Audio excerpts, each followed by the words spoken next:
जहाँ सवाब है वही गुनाह भी है। कैसे? अगर कोई सूरज के तुलू के वक्त पर पड़ता है मना है, सूरज के ज़वाल के वक्त पड़ता है सीधे में सूरज मना है, सूरज के गुरूब के वक्त पड़ता है मना है, नमाज पढ़ना जायज नहीं। अब कुरान जहाँ चाहे पढ़ लें, अल्लाह का कलाम है। तो कुरान की तिलावत आज घरों में खत्म हो गई, घर में पढ़ने वाले नहीं। मैं एक जुमला हर जगह कहता हूं कि मैं कहता हूं कुरान पढ़ने के लिए, सीखने के लिए 3 से 5 मिनट निकालो 24 घंटे, ज्यादा नहीं 5 मिनट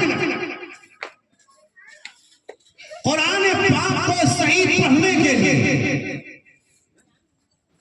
आप अगर चाहेंगे, इमाम मौजूद है, उलमा मौजूद है, एक वक्त कि हम 5 मिनट के लिए आ जाइए अब्दुल शरीफ, एक आयत रोजाना अल्हम्दुलिल्लाहि रब्बिल आलमीन, एक आयत से 3 मिनट में आपको याद भी हो जाएगा, सही पढ़ना भी आ जाएगा। जो सूरह नमाज पढ़ रोजाना 1-2 आयत 3 आयत अगर पढ़ना सीख लेंगे, आहिस्ता आहिस्ता पूरा कुरान खत्म हो जाएगा। माफ कीजिएगा, कितने लोग हम में से ऐसे हैं जिन्होंने कुरान खोल के देखा नहीं होगा। क्यों? हम तो पढ़ना जानते हैं, कुरान खोला नहीं। मेरे भाई, जब तक कुरान पढ़ना नहीं जानते हो, कुरान खोल के देख लो कि मेरे अल्लाह का कलाम है। कुरान का देखना भी इबादत है, पाकीज़ा किताब है। घरों में पढ़ोगे, अल्लाह शैतान को दूर कर देगा, बलाएं दूर कर देगा, बरकतें नाजिल करेगा। कहां पढ़ अल्लाह क्या कहता है? इन्नल्लज़ीना यतलूना किताबल्लाह, जो लोग कुरान पढ़ते हैं वो अल्लाह से ऐसी तिजारत, ऐसा कारोबार, ऐसा बिजनेस करते हैं जिसमें घाटा नहीं, नुकसान नहीं, खसारा नहीं, कोई नुकसान नहीं। यानी कुरान पढ़ना गोया कि अल्लाह से तिजारत करना है। हम 5 मिनट वक्त निकालते हैं कुरान के लिए। एक वक्त था माँ बहनें घर में कुरान पढ़ती थी, आज घर में चली जाए, जिस वक्त जाइए माँ बहनों के हाथ में मोबाइल फोन के अलावा कुछ नहीं। किसने दिया? माहौल खराब किसने किया? औरत जिम्मेदार नहीं है, आप जिम्मेदार हैं। आपने माहौल को खराब किया।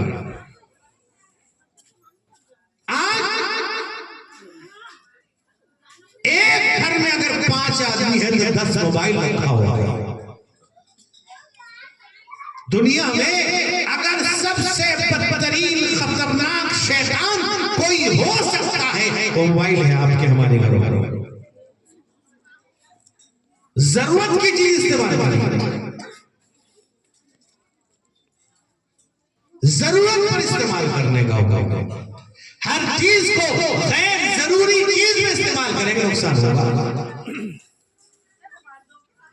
इसलिए आज घर का सबसे बड़ा अलमिया यह है कि बच्चों के हाथ मोबाइल फोन है। क्यों?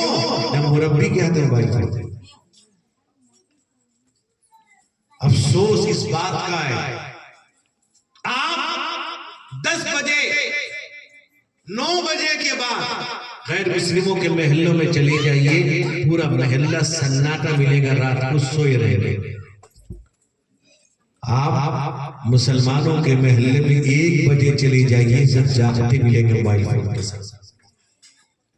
उससे ज्यादा अफसोस की बात कि आप सुबह के वक्त में, नमाज के वक्त में देखें, उस वक्त में गैर मुस्लिम को बेदार देखेंगे। कोई मॉर्निंग वॉक करता होगा, कोई अपने काम में लगा होगा और कोई कुछ कर रहा होगा, लेकिन अफसोस है मेरा मुसलमान पूरा महल्ला सोया मिलेगा। अजान की आवाज से बेदार नहीं हो पाता। इसलिए तो लोग कहते हैं अजान माइक से बंद करो। क्यों कहते हैं? हमारी वजह से कहते हैं। आज सब कर रहे हैं। अभी एक हाफिज साहब बता रहे थे कि मैं नमाज पढ़ा के आया, फौरन आ गया। नमाज पढ़ा के किसी काम से जाना था, एक नौजवान को देखा खड़ा हुआ है। मैंने कहा यहाँ खड़े हो? कहता रात भर नींद आया, मोबाइल फोन देखते देखते नींद आया। ये एक का मसला नहीं है, हजारों का। घर का मुरब्बी उसकी जिम्मेदारी है कि ईशा के बाद पाबंदी लगाए। हदीस में आता है, बुखारी शरीफ की रिवायत बतलाता था, अल्लाह के नबी सल्लल्लाहु अलैहि वसल्लम ने फरमाया कि ईशा के बाद बिला जरूरत गुफ्तगू करना, बेजा बातें करना, गपशप करना, किस्सा कोई करना मना। जल्दी सो जा, जल्दी सोने का हुक्म है ताकि फजर की नमाज कज़ा ना हो जाए। जब बात करना मना यानी बिला जरूरत।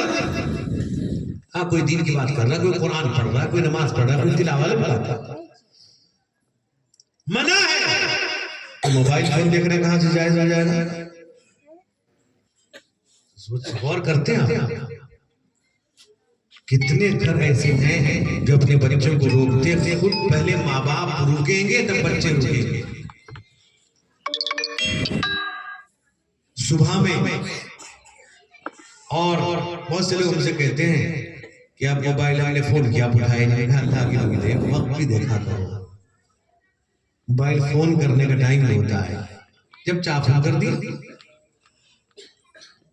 कुछ लोग होते हैं वो दिन के 8 बजे सो के उठेंगे, 12-1 बजे फोन करते, हम आराम करने पर रहेंगे।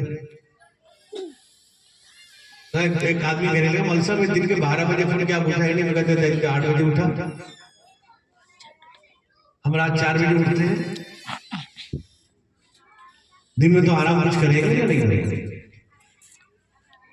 और अगर मैंने देखा सुबह में मोबाइल फोन पढ़ाने के बाद देखता हूं कुछ है कि कुछ आया, अगर ये देखता हूं किसी ने रात में 10 बजे के बाद मुझे मैसेज कर रखा है तो उसकी खैर है, मैं उसको फोन करता हूं, फिर डांट पड़ करता हूं। तुम शर्म आनी चाहिए तुमको, 12 बजे 1 बजे सुबह की नमाज पढ़ी है।